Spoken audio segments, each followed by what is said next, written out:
White house में Donald Trump और Netanyahu की मुलाकात हुई। कई मुद्दों पर डोनाल्ड ट्रंप और नेतन्याहू के बीच बातचीत हुई, चर्चा हुई। दोनों नेताओं के बीच तकरीबन 90 मिनट तक ये बैठक चली है और बैठक के बाद नेतन्याहू ने एक वीडियो बयान जो है वो जारी किया है।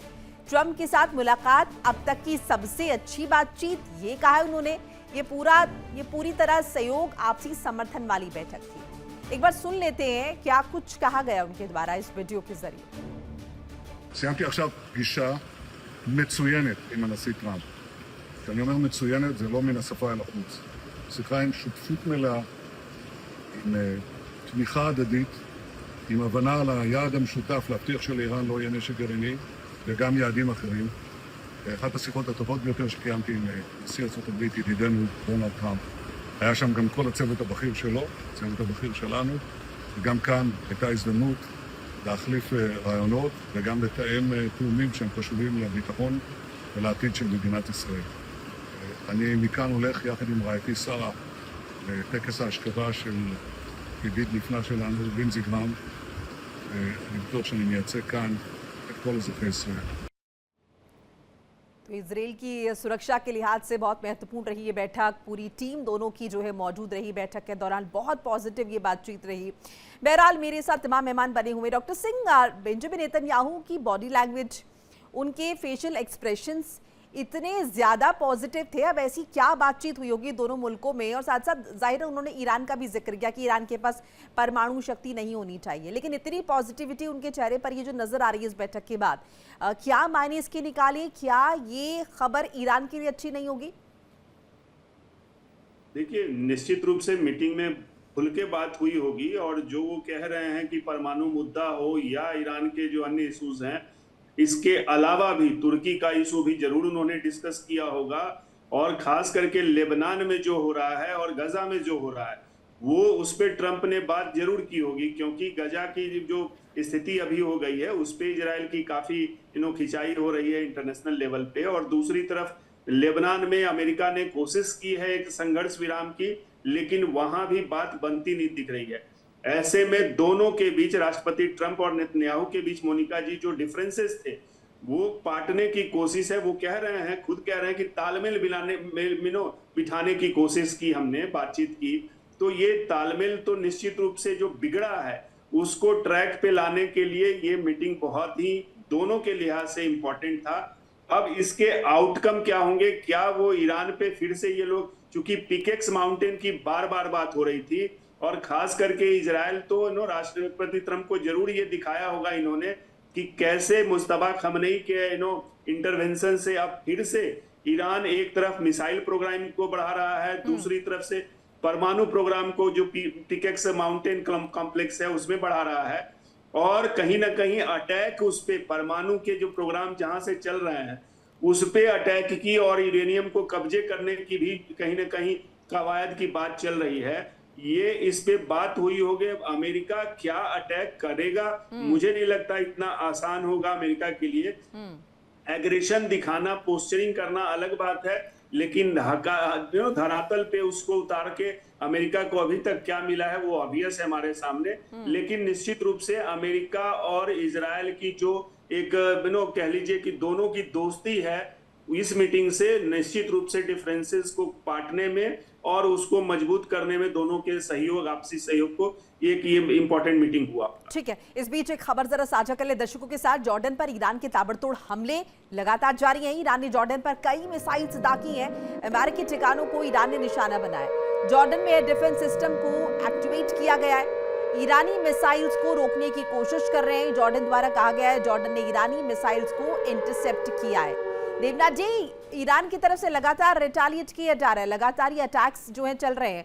नेतन्याहू ट्रंप बातचीत कर रहे हैं, वो 60 दिनों की बातचीत का भी मैटर चल रहा है, लेकिन ईरान भी लगातार अपनी सैन्य मौजूदगी दर्ज करवा रहा है। जॉर्डन के ऊपर सबसे ज्यादा हमले अब ईरान इसलिए कर रहा है क्योंकि अमेरिकन फोर्सेस जो हैं वो जॉर्डन में ज्यादा से ज्यादा डिप्लॉय कर रही हैं। जब अमेरिकन फोर्सेस ने अपनी शुरुआती दौर में डिप्लॉयमेंट की थी तो ज्यादातर उनकी जो एयरफोर्स खास तौर से, और एयरफोर्स में भी उनके जो बड़े वाले जहाज हैं, एयर टू एयर रिफ्यूलर्स, और इलेक्ट्रॉनिक वॉरफेयर एयरक्राफ्ट, जो कि एक्चुअली बड़े बड़े ट्रांसपोर्ट प्लेन होते हैं जैसे कि बोइंग एयरफ्रेम, तो इनको गल्फ कंट्रीज में डिप्लॉय किया था, Kuwait, Iraq, Abu Dhabi, Bahrain. लेकिन क्योंकि गल्फ कंट्रीज बहुत पास पड़ती हैं ईरान से, तो ईरान जब इनके ऊपर अपनी मिसाइलें दागता था तो रिएक्शन टाइम नहीं मिलता था पेट्रियट एयर डिफेंस सिस्टम्स को। इसीलिए एज ए प्रिकॉशन अब अमेरिका ने अपनी जो एयर एसेट्स हैं उनको ज्यादातर को जॉर्डन में डिप्लॉय करना शुरू कर दिया है, क्योंकि थोड़ी दूरत्व तो है। तो ईरान अगर कोई मिसाइल लॉन्च भी करता है तो पेट्रियट एयर डिफेंस सिस्टम को मौका मिल जाता है एक्टिवेट होने का। और अमेरिका हमेशा दावा करता है कि जितनी भी ईरानी मिसाइल्स जॉर्डन की तरफ फायर की गई, उसने सबको शूट डाउन कर दिया। जॉर्डन में शुरुआती युद्ध के दौरान ही अमेरिका ने अपने F-15 दो फाइटर स्क्वाड्स को डिप्लॉय किया हुआ था। मकसद ये था कि अगर ईरान कोई ड्रोन वेव छोड़ता है इजराइल की तरफ, तो उस ड्रोन वेव में से ज्यादातर ड्रोन्स को जॉर्डन के आसमान में ही इंटरसेप्ट कर लिया जाएगा। उसके बाद से लगातार जॉर्डन में अमेरिकन इन्वॉल्वमेंट बढ़ रहा है, जो कि जाहिर बात है ईरान को पसंद नहीं आती है और वो उन पर हमले करता है। जी बिल्कुल, और इसी से जुड़ा एक और अपडेट दर्शकों के साथ साझा कर ले। ईरानी मिसाइल्स को इंटरसेप्ट करने में जुटा हुआ है जॉर्डन। ईरानी मिसाइल्स को इंटरसेप्ट करने में जुटा है जॉर्डन, और जॉर्डन ने 10 पेट्रियट मिसाइल्स दागी हैं। ईरान की 5 बैलिस्टिक मिसाइल्स को रोकने की कोशिश जो है वो की गई है, वो की जा रही है। तो ईरानी मिसाइल्स को लगातार इंटरसेप्ट करने में जॉर्डन जुटा हुआ है। मनोज जी, अब ये जो मीटिंग हुई है, एक बार फिर से इसका जिक्र करते हैं, नेतन्याहू और डोनाल्ड ट्रंप के बीच, क्या इस मीटिंग में इस बात पर भी चर्चा हुई होगी? क्योंकि इससे पहले हमने देखा था कि दोनों नेताओं के बीच डिफरेंसेस थे। जब लेबनान के मैटर पे बात हो रही थी, जब बात हो रही थी कि लेबनान पर और अटैक्स ना करे नेतन्याहू, क्योंकि इसकी वजह से बातचीत पर इम्पैक्ट पड़ रहा है। अब क्या डोनाल्ड ट्रंप कन्विंस कर पाए होंगे कि कम से कम पब्लिक फ्रंट पे इजराइल और अमेरिका के बीच वो कोऑर्डिनेशन, वो कॉपरेशन नजर आना चाहिए? क्योंकि इससे पहले तो साफ तौर पर नेतन्याहू ने कह दिया था कि अपना अपना मैटर है, खुद सॉर्ट करें, हम अटैक्स लगातार अपने जारी रखेंगे। सही बात है। जिस तरह से डिफरेंस ऑफ ओपिनियन हम लोगों ने देखा खुलेआम, और डोनाल्ड ट्रंप ने यहाँ तक बोल दिया कि इजराइल जो है अगर है, या नेतन्याहू अगर जिंदा है तो मेरे कारण है। तो इस तरह का जो एक कंट्रोवर्शियल स्टेटमेंट जो डोनाल्ड ट्रंप से आया था, और हम लोगों ने देखा कि एक अमेरिका में भी एक प्रेशर था और लीडरशिप लेवल पे भी जेडी वेंस ने भी कहा था कि कुछ इजरायली लॉबी ऐसा है, वो चाहते हैं कि एक वॉर जो है कर चलता रहे, और इससे नॉर्मली अमेरिका को कुछ फायदा नहीं है। और जिस तरह से न्यूयॉर्क के मेयर ने भी खुलेआम कहा था कि अगर नेतन्याहू अगर अमेरिका आता है, तो बहुत से ऐसे स्टेटमेंट्स जो है अमेरिका में आया था जो कि इजराइल और नेतन्याहू के खिलाफ था। तो स्वाभाविक है कि ये जो है दौरा बहुत ही महत्वपूर्ण था नेतन्याहू के लिए, और स्वाभाविक है कि जिस तरह से ये सेकेंड टाइम का जो ये वार हो रहा है, इसमें इजराइल को सीधा बैठा के ही रखा है कि आपको जो है वो कोई वार नहीं करना है, सीधा अमेरिका ही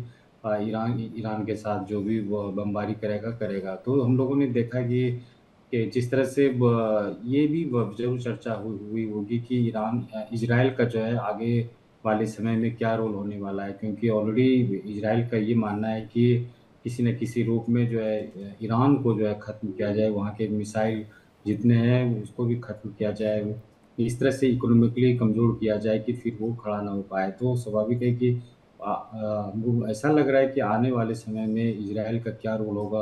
और जिस तरह से वो हम लोगों ने भी देखा था कि साउथ लेबनान में इजराइल जो है हमला कर रहा था, और अमेरिका बोल रहा था कि जब पीस टॉक हो रहा है वो तो उसको ज़रूर फॉलो करना चाहिए। तो बहुत ऐसे इश्यूज़ है, इसको लेकर के चर्चा हुई होगी आने वाले समय में। अब देखते हैं कि किस तरह से इजराइल का रोल होता है और किस तरह से ईरान पे भी दबाव पड़ता है, तो ये देखने को मिलेगा। वही हम लोग देख ही रहे हैं कि जितने भी अमेरिकन बेस हैं वो ईरान आपको लग रहा है अभी में दबाव में नजर आ रहा है? आप ईरान पर दबाव का जिक्र कर रहे हैं, आपको लग रहा है वो दबाव है? क्योंकि ईरान तो लगातार रिटालिएट कर रहा है। अभी तो इससे जुड़े 1-2 खबरें साझा भी किए मैंने। दबाव तो स्वाभाविक है कि ईरान पे भी है ही, नो डाउट। जिस तरह से वह इंफ्रास्ट्रक्चर वहाँ पे डिस्ट्रॉय किया जा रहा है अमेरिका द्वारा। और ये भी न्यूज़ आया हुआ है कि पाकिस्तान और कतर मिलकर के फिर से एक प्रपोजल जो है अमेरिका और ईरान को भेजा है, और इसमें ये कहा गया है कि दोनों ने सहमति जताई है। तो एक पॉजिटिव हम लोग आने वाले समय में आउटलुक देख सकते हैं। ठीक है। ये दबाव ही है, इसके कारण ही इस तरह का जो है हम लोग देख रहे हैं कि टॉक को फिर से इतने डिस्ट्रैक्शन के बाद भी जो है ईरान तैयार है बातचीत के लिए, चाहे सीज़ फायर बढ़ाने के लिए। तो स्वाभाविक है कि ईरान के पास भी दबाव है। ठीक है डॉक्टर सिंह, अभी ये जो सिचुएशन है इसे किस तरीके से देखें ओवरऑल? क्या आपको लग रहा है कि अभी ये तनाव जो है ये बढ़ेगा, या फिर अब वो सैचुरेशन पॉइंट धीरे धीरे आता नजर आ रहा है जहां पर दोनों ही मुल्कों को ये समझ में आ रहा है कि बातचीत ही करना जो है ज्यादा बेहतर ऑप्शन है एज कम्पेयर टू एक दूसरे पर अटैक करना, क्योंकि अननेसेसरली इससे दोनों की जो एनर्जी है, दोनों की जो ताकत है, वो अगर हम देखें वो वेस्ट हो रही है? देखिए, ताकत वेस्ट होने से वो तो चलता रहता है, लेकिन अब जो अभी लेटेस्ट जो खबरें आ रही हैं, एक तरफ जॉर्डन पे जो अटैक किया, मुझे लगता है ये ईरान की तरफ से एक एनिवर्सरी स्पेशल काइंड ऑफ, क्योंकि कल 28 तारीख था, 28 फरवरी से 28 जुलाई 5 महीने हो गए।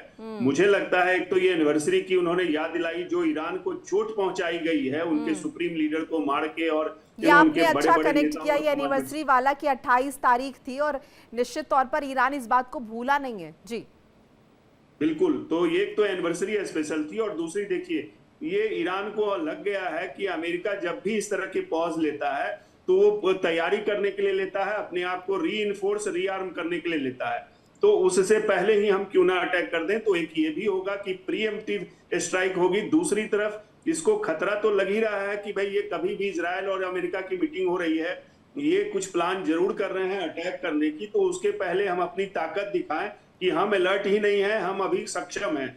तो ये वो भी मैसेजिंग एक तरह से हो सकता है कि उसकी ताकत बची हुई है। और निश्चित रूप से जो खाड़ी के देश हैं या जॉर्डन है, जहां अमेरिका अभी रीअसेंबल हो रहा है, कर रहा है अपने फाइटर प्लेन्स को, अपनी ताकत को, तो उसको फिर से हिट करके एक खाड़ी देशों को और जॉर्डन को भी मैसेज देना कि अगर तुम सपोर्ट करोगे अमेरिका को तो तुम्हारी भी ऐसी हालत होगी, क्योंकि ईरान के लिमिटेशंस हैं, अमेरिका पे तो डायरेक्ट अटैक नहीं कर सकता, तो उसके जो बेसेस हैं इस एरिया में उस पे अटैक कर रहा है, और कहीं ना कहीं इसके पीछे बचाव की रणनीति भी है, एग्रेशन भी दिखाता है। बिल्कुल, और कहीं ना कहीं ईरान को ये बात भी सता रही है कि आखिर बातचीत क्या हुई होगी, क्या नए सिरे से एक बार फिर से अमेरिका और इजराइल जो है वो युद्ध छेड़ देंगे। बहरहाल वक्त इतना ही था। आप सभी का बहुत बहुत शुक्रिया हमारे साथ जुड़ने के लिए, अपनी कीमती राय साझा करने के लिए इंडिया डेली के माध्यम से। देखिए इंडिया डेली 24/7 अब आपके स्मार्ट टीवी पर। इंडिया डेली मौजूद है सभी डिजिटल प्लेटफॉर्म पर लाइव और लगातार। इंडिया डेली 24/7 हर दिन राष्ट्र को समर्पित।